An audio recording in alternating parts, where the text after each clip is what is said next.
여러분 안녕히 주무셨습니까? 참 좋은 아침입니다. 우리 말씀으로 드린 오늘의 본제 2015년 6월 1일 월요일 번제 함께 합니다. 레위기 1장 1절부터 17절까지 말씀으로 같이 합니다. 우리는 1절부터 9절까지만 같이 읽겠습니다. 시작. 여호와께서 회막에서 모세를 부르시고 그에게 말씀하여 이르시되 이스라엘 자손에게 말하여 이르라. 너희 중에 누구든지 여호와께 예물을 드리려거든 가축 중에서 소나 양으로 예물을 드릴지니라. 그 예물이 소의 번제이면 흠없는 수컷으로 회막문에서 여호와 앞에 기쁘게 받으시도록 드릴지니라. 그는 번제물의 머리에 안수할지니 그를 위하여 기쁘게 받으심이 되어 그를 위하여 속죄가 될 것이라.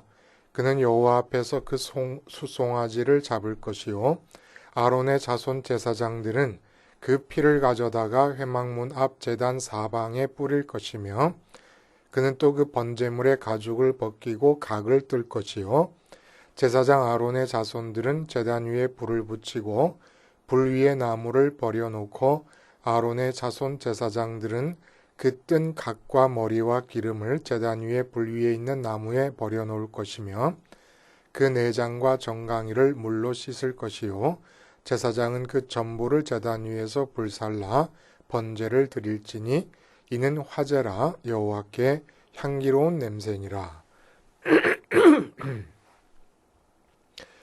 오늘 우리가 함께 읽은 말씀 중심으로 번제를 위한 자아 분해의 달인이라는 제목의 하나님 말씀 증거합니다. 번제를 원활하게 잘 날마다 생활하려면 자아, 나 자신을 분해하는 달인이 되어야 된다. 그런 의미에서 번제를 위한 자아 분해의 달인이라는 제목으로 말씀 나눕니다.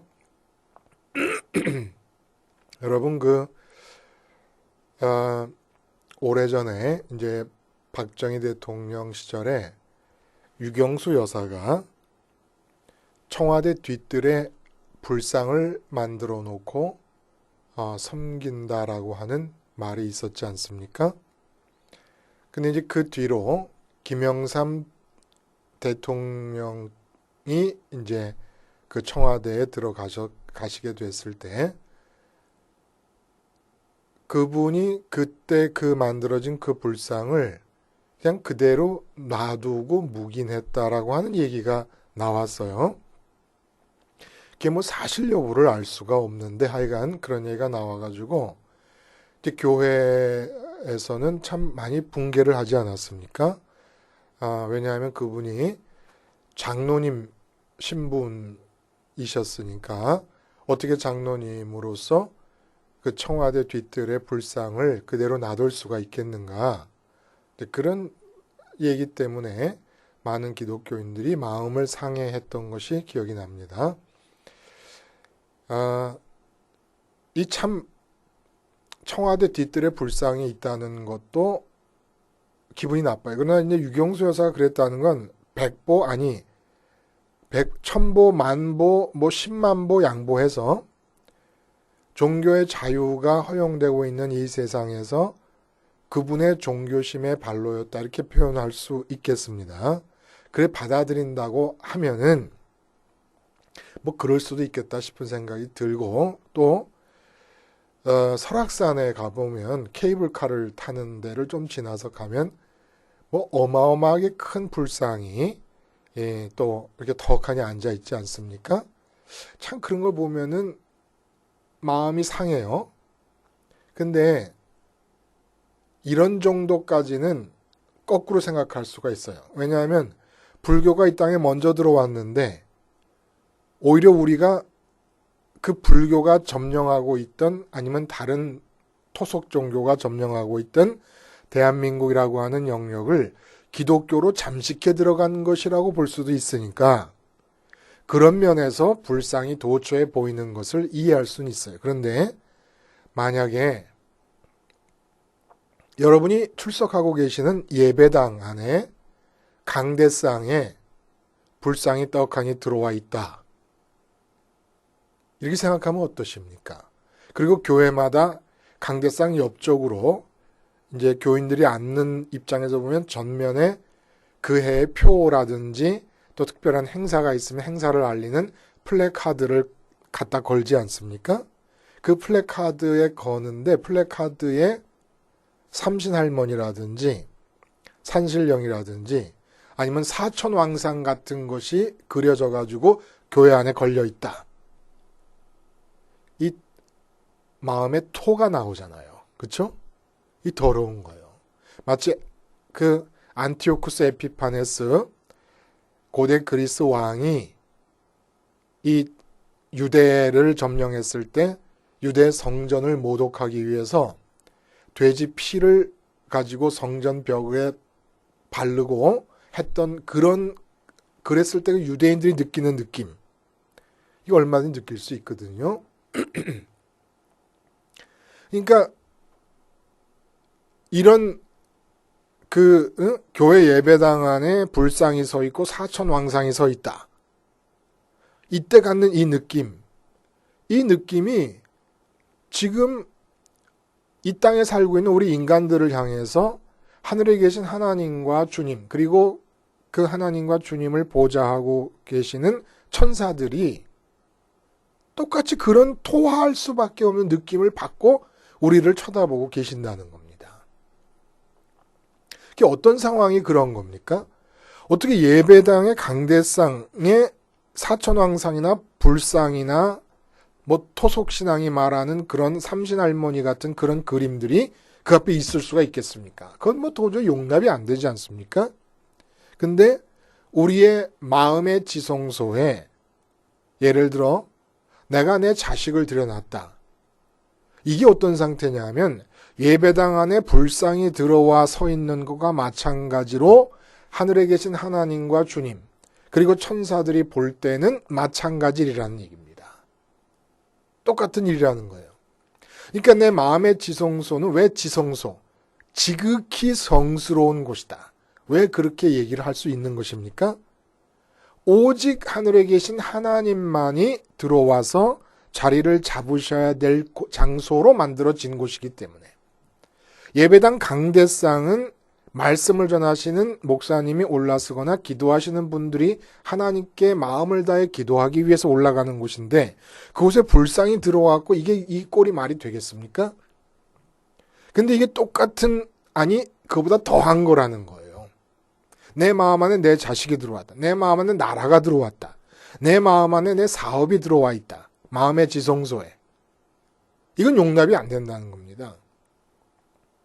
그러니까 예배당 안에 불상이 서 있는 것과 마찬가지로 내 마음의 지성소에 하나님 이외에 다른 것들이 들어와 있는 이 상태로는 도저히 하나님과 주님께서 삼위일체 하나님께서 우리와 함께 하실 수가 없는 거예요. 임마누엘이 불가능해진다는 겁니다. 근데 그 임마누엘이 불가능한 이런 상태의 사람들 중에서 선민을 선택하셨던 거예요. 선민이라고 하나도 날 게 없는 여전히 토가 나올 수밖에 없는 상태에 있는 자들을 선민으로 모아놓으셨다는 겁니다. 그러니까 이 선민들이 이제 하나님과 함께 하려면 하나님이 욱각질이 나는 그 심하게 토할 때는 막 이 오장 육부가 다 막 끊어지는 것처럼 아프면서 토가 나오잖아요. 그런 상태의 하나님을 편안한 마음가짐으로 우리와 함께 하실 수 있도록 우리가 변해야 되는 거예요. 우리가 달라져야 되는 겁니다. 선민이라고 하는 것이 바로 그거라는 거예요. 선민이 뭘 성공할까, 뭘 잘할까, 무슨 부흥할까 이런 걸 걱정하는 게 선민이 아니에요. 어떻게 하나님이 나를 보시면서 토하지 않으시고 편안하고 즐거운 마음이 되셔서 나와 함께 하실 수 있을까 이걸 걱정하는 게 선민이라는 겁니다. 그래서 하나님이 편안하게 쉬면서 나와 함께 하실 수만 있으면 이 세상의 삶은 우리의 과제도 아니고 우리가 염려할 것도 아니고 우리가 힘을 들여야 될 것도 아닌 거예요. 왜냐하면 하나님께서 하시는 것이니까 하나님의 일이니까. 그래서 오늘 본문에 번제 얘기가 레위기 첫 장에 나오고 있어요. 레위기는 1장부터 17장까지가 제사에 관한 얘기입니다. 그리고 18장부터 27장까지가 성결에 관한 얘기를 하고 있어요. 그러니까 제사를 통해 성결해지는 것이고 성결해져야 하나님과 함께 할 수 있고 하나님과 함께 할 수 있게 하기 위해서 출애굽기에서 20장부터 19장에 시내산에 도착한 이후로 계약을 맺게 되면서부터 마지막 40장까지가 전부 하나님과의 계약 얘기고 성막을 지시하시고 건립하고 조립하고 봉헌한 얘기였습니다. 그러니까 성막을 통해서 거룩해질 수 있으면서 하나님과 함께 한다는 거예요. 그러니까 이게 얼마나 중요한 얘기인지 모르는 거예요.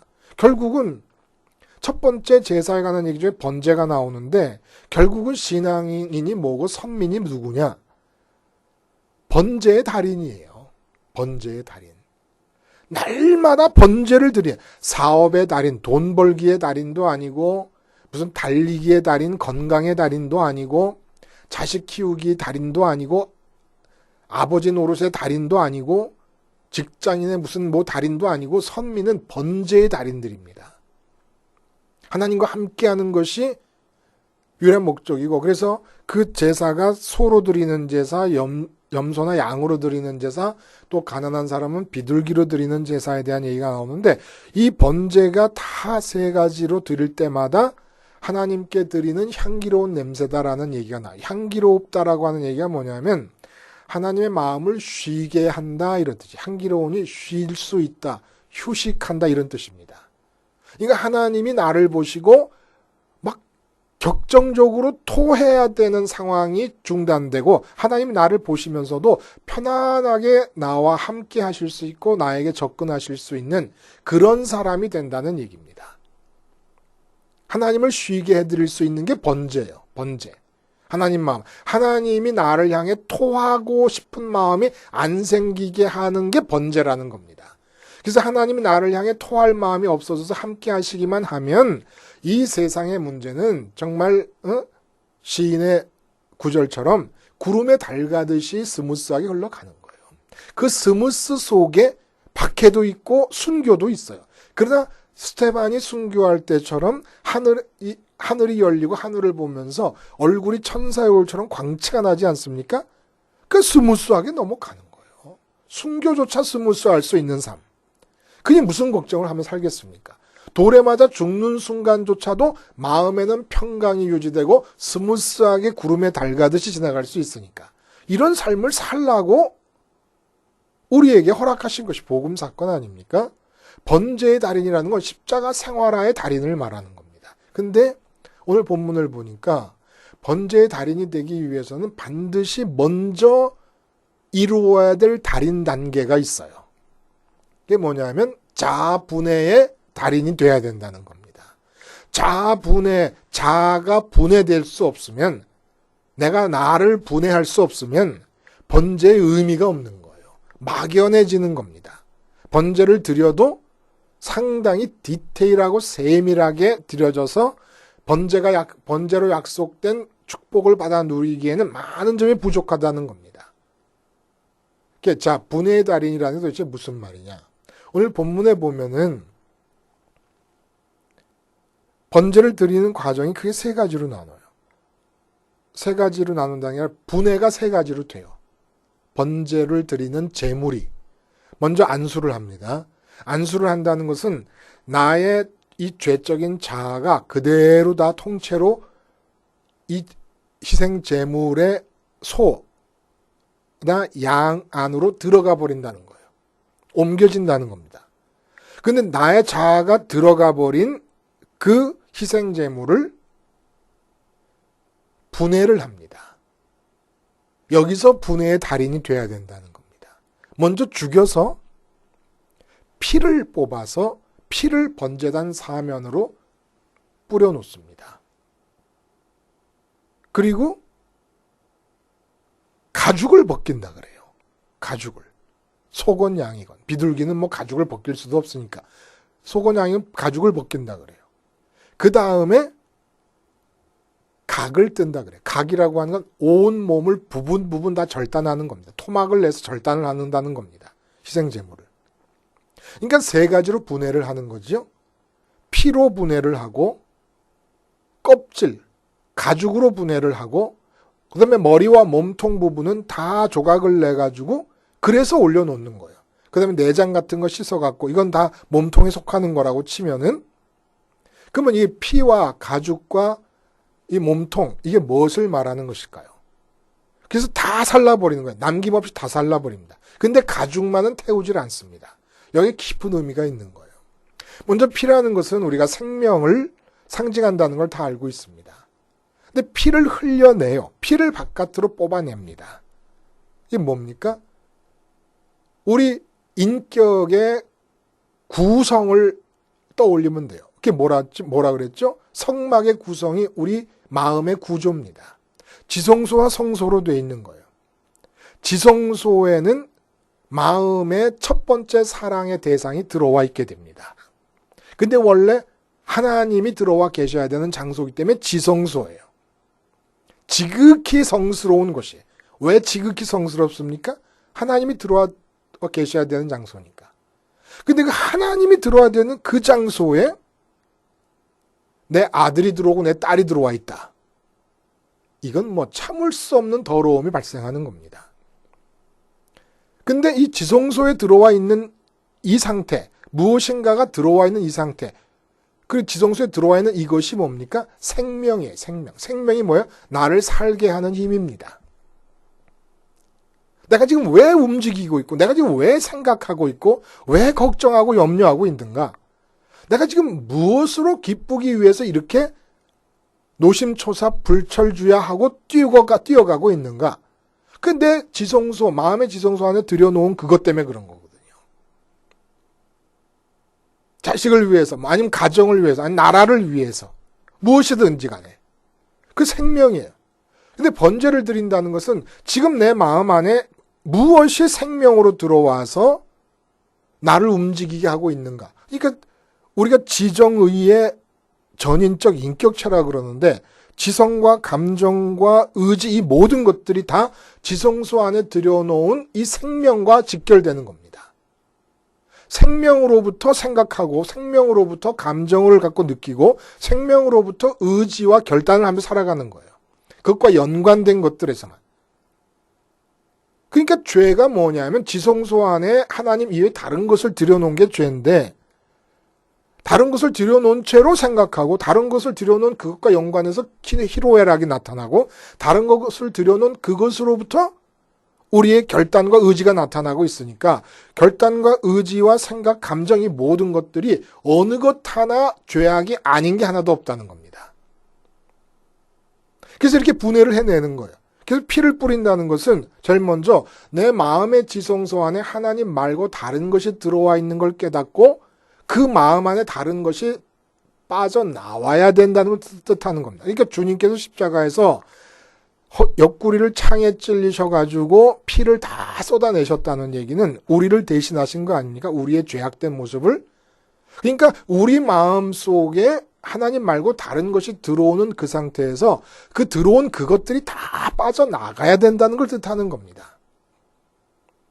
그리고 그 다음에 머리와 몸통 부분 각을 토막을 내서 올려서 주게. 왜 다 각을 떠서 몸통을 잘게 다 토막을 내가지고 다 어느 부분 하나 남김없이 다 타버리게 그렇게 만든 이유가 뭡니까? 내 마음의 지성소 안에 다른 것이 들어오면 내 생각도 판단도 내 감정 모든 희노애락 기뻐하는 중에도 죄를 범하고 슬퍼하는 중에도 죄를 범하는 거예요. 왜냐하면 마음의 지성소 안에 들여놓은 하나님 말고 다른 것 때문에 기뻐하고 다른 것 때문에 슬퍼하니까. 그리고 다른 것 때문에 이렇게 생각하고 저렇게 판단하니까. 그리고 다른 것 때문에 이렇게 결심하고 있으니까. 그러니까 내 인격 전체의 생각, 판단, 감정, 의지 그 어느 것 하나 예외 없이 다 죄로 물들어 있기 때문에 토막을 내가지고 완전히 다 불살라 버리는 겁니다. 마음의 지성소 안에 들어와 있는 그 생명이 되고 있는 나를 살게 하는 이유인 그것을 다 빼버리고 젊은 사람들 같으면 애인이 그때 그 순간에는 생명 아니겠습니까? 모든 24시간의 활동 전체가 애인을 위한 것이 될 수 있고 엄마는 자식을 위한, 아빠는 사업이 생명이 될 수도 있고 대통령은 뭐 나라의 정치가 생명이 될 수도 있고 그런데 다 빠져나와야 됩니다. 근데 이 모든 게 다 이제까지 나의 인격 전체를 죄로 물들이고 있었어요. 다른 생명을 넣은 것이. 그러면 가죽을 벗겨서 가죽은 태우지 않아요. 곧참 묘하죠? 다른 건 다 태워요. 다 태워. 내장에 들어있는 오물만 버리고 그것도 물로 씻어가지고 다 태워버려요. 다. 근데 가죽은 벗겨서 남겨요. 이 가죽이 뭘까요? 저로 보면은 저는 저희 어머니의 아들입니다. 제 아내의 남편입니다. 제 자식의 아버지입니다. 그리고 말씀을 듣는 분들에게 말씀을 전하는 목사입니다. 친구들에겐 친구입니다. 제가 가르쳤던 학생들에겐 선생입니다. 이 신분이잖아요, 신분. 그 내가 번제로 나의 인격 전체, 전인적 인격 전체가 다 죽어버려야 되는 거지, 번제인데 죽지 않는 게 있는 거예요. 내가 아빠라는 신분, 남편이라는 신분, 어느 분의 아들이라는 신분, 누구의 선생이라는 신분, 이러한 사회적인 신분은 죽지 않는 겁니다. 이게 바로 가죽을 벗겨서 태우지 않는 겁니다. 가죽만 남았어요. 아빠라는 가죽, 남편이라는 가죽, 아들이라는 가죽, 어느 회사의 직원이라는 가죽, 학생들 앞에서는 선생이고 내 선생 앞에서는 선생님 앞에서는 내가 제자고 이런 신분의 가죽만 남아있는 거야. 가죽을 태우지 않습니다. 이 신분이 없어지는 게 아니라는 거예요. 그 가죽이 남았어요. 그 가죽이 어떻게 돼요? 이제 하나님이 끼시는 가죽 장갑이 되는 겁니다. 이렇게 분해가 되는 거예요. 그래서 예수님께서 뭐라 하시냐면 나의 이름을 위하여 아니면 다른 복음서에 나와 복음을 위하여 부모나 형제나 자매나 집이나 전토를 벌인 자는 하시면서 뭐라 하시냐면 이 세상에서 몇 배를 받고 아니면 100배를 받고 영생을 상속받지 못할 자가 없느냐 이렇게 얘기하십니다. 이 세상에서 내가 예를 들어 남편됨과 자식됨과 아버지됨을 버렸어요. 우리 보통 아버지 되면은 자식을 마음속에 담아둡니다. 근데 그 자식을 마음의 지성소에서 피를 빼내서 땅에 뿌리듯이 빼냈습니다. 혹시 남편 중에서 아내가 너무 좋아서 아내를 담아놓을 수 있어요. 아니면 만남마다 부모님이 너무 좋아서 부모를 담아둘 수가 있어요. 그걸 다 빼냈습니다. 빼냈는데 다시 100배로 얻는다는 거예요. 무슨 말입니까? 내 마음에서 아내를 빼내고 남편 노릇을 하다 보니까 어떻게 빼냈어요? 그 아내라고 하는 마음의 지성소에 들어있던 대상을 빼내고 피를 흘린 겁니다. 피를 밖으로 빼낸 거예요. 그리고 그렇게 마음의 지성소에 아내를 집어넣고 생각하고 느끼고 말하던 모든 나의 인격체가 불살라 죽어버렸습니다. 근데 내가 남편 된다는 신분상의 껍데기는 그대로 남아있는데 남편이라고 하는 그 껍데기 남은 가죽을 하나님께서 가죽 장갑 삼아서 끼시고 아내를 상대하다 보니까 아내가 내가 상대할 때 아내보다 하나님께서 내 가죽을 입으시고 끼시고 상대하시는 그 아내가 100배 멋진 아내가 되더라 이런 얘기입니다. 자식도 마찬가지예요. 아버지라는 이 신분상의 껍데기, 가죽이 죽는 게 아니에요. 단지 내가 자식을 마음속에 담고 있었기 때문에 주님께서 마음의 지성소에 들어온 자식을 밖으로 빼내라고 그랬어요. 피가 흘러나오듯이. 그렇게 빼낸 다음에 자식을 마음의 지성소에 들여놓고 하던 생각이고 판단이고 감정 이게 다 죄악이니까 십자가에서 다 불태워버립니다. 다 죽여버립니다. 그랬더니 아버지라고 하는 껍데기 가죽만 남았는데 그 가죽 장갑을 하나님이 끼시고 자식을 기르다 보니까 내가 아버지로서 자식과 관계할 때보다 100배 멋진 자식이 되더라는 얘기입니다. 이건 전토도 마찬가지예요. 전토를 내 재산 아니고 물질이고 돈 아닙니까? 그걸 마음속에 집어넣고 살았어요. 근데 주님께서 그걸 빼내시라고 피를 흘리듯이 빼내라는 겁니다. 아, 내가 지금 마음속에 다른 걸 집어넣고 내 깨달으라는 얘기예요. 그래서 그걸 집어넣고 생각하던 모든 지정의의 전인적 인격 활동 이거 분해하는 겁니다. 나로부터. 아, 내가 지금 어떻게 나라는 자라는 인격이 어떻게 구성되어 있구나라는 걸 깨닫고 분해해버리는 거예요. 인격적 활동, 지정의 활동이 일어나게 할 수 있었던 근원인 생명이 지금은 자식이구나. 내가 지금 걱정하는데 왜 걱정하냐? 돈 때문에 걱정하는구나. 내가 지금 걱정하는데 왜 걱정하냐? 나의 노후 때문에 걱정하는구나. 그러면 지금 나의 노후가 내 마음의 지성소에 들어와 있는 거거든요. 그래서 사도 바울이 위의 것을 생각하고 땅의 것을 생각하지 말라 그런 거죠. 이렇게 해서 나를 분해해내는 겁니다. 지금의 상태를 보면서. 그래서 지금의 상태를 분석하고 분해하는 이 달인의 경지에 달해야 날마다 번제를 드리는 것이 우리에게 약속된 모든 복음적 축복과 은혜를 다 가져다 줄 수 있는 번제가 될 수 있다는 거예요. 주님의 십자가 생활화가 번제의 가장 발전되고 완성된 형태 아닙니까? 그러니까 하여간 이렇게 보시면 돼요. 십자가를 생활화한다. 생활화한다는 건 모든 순간에 십자가를 기억하면서 내 마음의 지성소 안에 들어와서 내 생각과 의지와 감정을 지배하려고 하는 모든 것들이 생명이라는 걸 딱 깨닫고 생명을 밖으로 빼내고, 그러나 내 가죽은 그대로 남는 겁니다. 가죽은 남는데 그 잘못된 생명이 들어와 있을 때 생각하던 느낌과 감정과 판단과 모든 것들이 다 죄악이라는 걸 알고 주님의 십자가에서 죽어버리는 겁니다. 이렇게 세 가지로 분해를 해내는 거예요.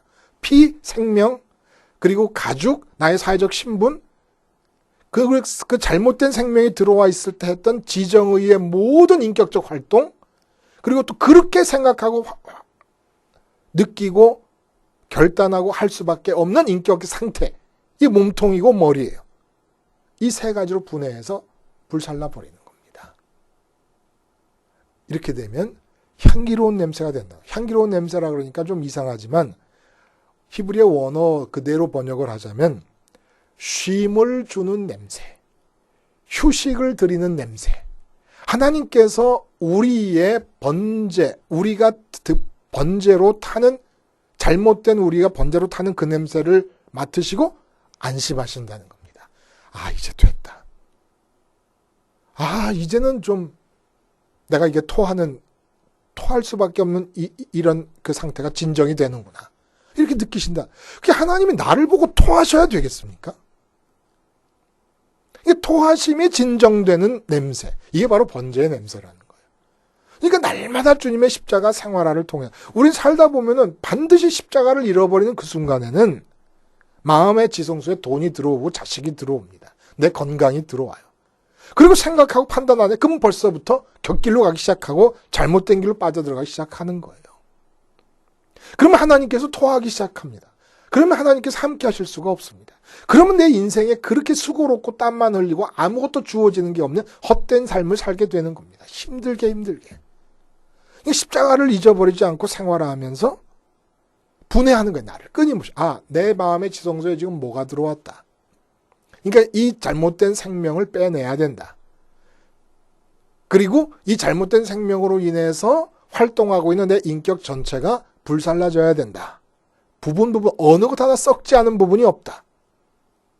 그러나 사회적으로 갖는 나의 신분은 하나님께서 당신의 가죽 장갑으로 끼시고 그 신분이 관계되는 모든 대상들에 대해서 당신의 뜻을 펼쳐나갈 것이니까 내가 상대할 때보다 100배로 아름다운 관계의 결실들이 맺어질 것이 아니겠는가. 이게 번제가 약속하는 축복입니다. 십자가 생활화를 통해 번제의 달인이 되고 싶으십니까? 그러면 피, 생명을 뜻하는 피, 그리고 우리 사회적 신분을 뜻하는 가죽, 그리고 생명으로부터 연유되는 모든 인격적 활동, 지정의의 문제인 이 몸통, 머리와 몸통, 이 세 부분으로 나를 분해하는, 끊임없이 나를 쳐다보면서 나를 분해해낼 수 있는 분해의 달인들이 되셔서 꼭 번제의 달인이 되심으로써 번제에 약속된 모든 축복을 내 것으로 삼으시기를 바랍니다. 기도하시겠습니다. 하나님 아버지, 지성소와 성소로 구성되어 있는 내 마음의 상태를 기억하면서 지성소 안에 무엇이 들어와 있는가를 살피고 그리하여 분해의 달인이 됨으로써 번제를 올바로 드리게 하시고 하나님이 나를 향하여 편안히 쉴 수 있는 마음가짐을 가지심으로써 내 생이 구름에 달 가듯이 하나님과 함께하는 생이 되게 해 주시옵소서. 예수님의 이름으로 기도하옵나이다. 아멘.